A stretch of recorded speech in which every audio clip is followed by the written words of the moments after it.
So it's a scoot off. We are gonna face off the Mearth sPro versus the Segway NineBot F40 and the Mearth RS versus the Segway NineBot Max G30. We will look at all of the specs for each and see which one will win. Now, for any of my regular viewers, you're probably watching this going, what is this? I'm not used to him just being in a garage talking about specs. Well, this video is actually for everyone that saw my Mearth RS Pro video, where I do talk about comparing them to the NineBot, but I don't give real detailed specs. And you know what? I don't want to make you have to Google that stuff for yourself. It's way more fun to watch a video, so let's get started.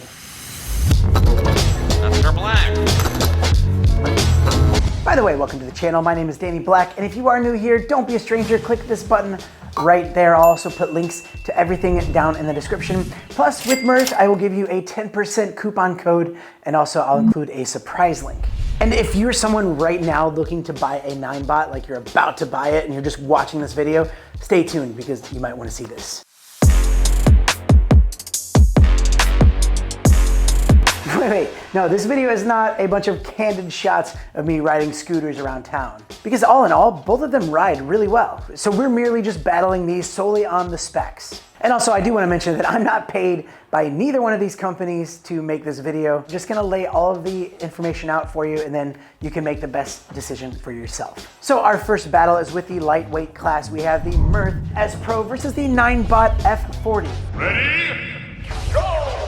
The maximum speed of the F40 is 30 kilometers per hour. The maximum speed of the sPro is 32 kilometers per hour. The F40 has a range of 40 kilometers, while the sPro has a range of 45 kilometers. They both have motors with a 350 watt output, but the sPro also has a 750 watt burst output. The F40 does not have any battery extensions, and the sPro actually does. You can remove the battery quite easily. That way, if you want extra batteries, it's kind of nice to have on longer trips, or, you know, batteries do deplete over time, so instead of having to get a whole new scooter, you can just get a new battery.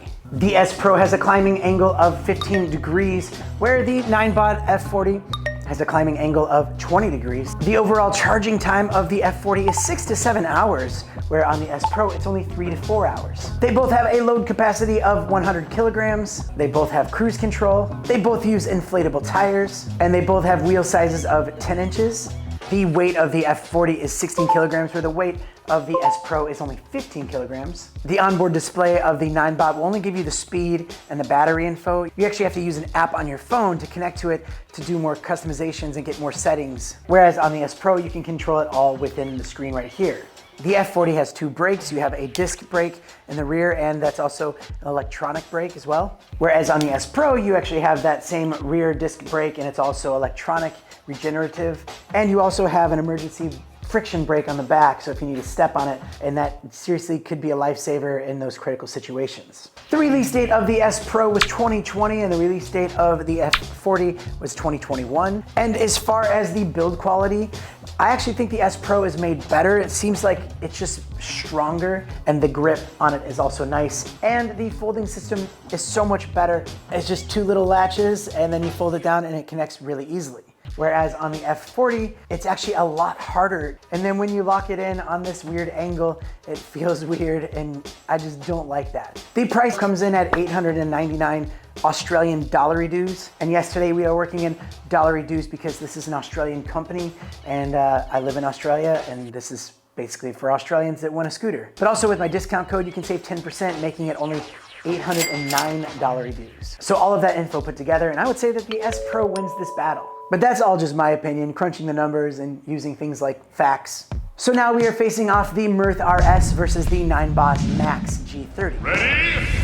Go! And starting with max speed, the G30 will take you a whopping 25 kilometers per hour, where the RS will take you 40 kilometers per hour. Maximum range for the G30 is 60 kilometers, where the maximum range for the RS is 65 kilometers. The motor power of the G30 is 350 watts, where the motor power for the RS is 500 watts. There is no battery extension on the G30, but there is a battery extension on the RS, which is again really important because, you know, batteries will deplete over time, and it's just so much easier to replace a battery than it is to get a whole new scooter.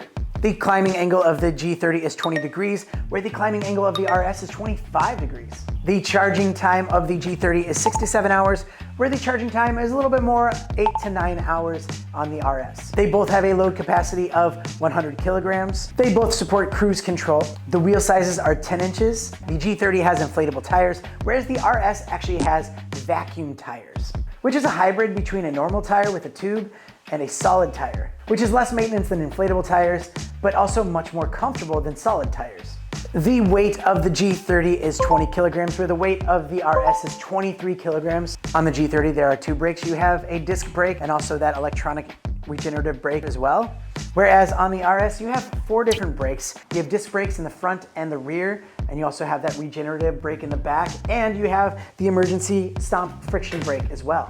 I also think the build quality is so much stronger on the RS. It is just built like a tank, and it makes you feel very comfortable and safe riding on it. And the folding mechanism is so simple on the RS. You can fold it so quickly and easily, whereas on the G30, it is not so easy, you know? It's also very tough to unlatch, and then when you connect it down with this little plastic thing, I just feel like it's gonna break. And it's also at this weird angle that just kind of messes with me symmetrically. Now the Mearth RS did just come out in 2022, where the G30 came out back in 2018. And here's where it gets interesting. Despite how old this thing is, these come in at the same price. So the price of both of these come in at 1,299 Australian dollars. But with my discount code for the Mearth, you can actually save an extra $130. So with all of that information, I'm gonna say the RS is the clear winner of this battle. Now you're probably going, wait, why don't you like the NineBot? Are you just like a Mearth fanboy? This video has nothing to do with that. I literally just laid out all the specs for both of these things so you can compare it for yourself.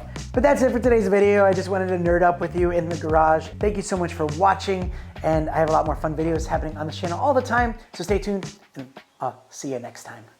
Mr. Black.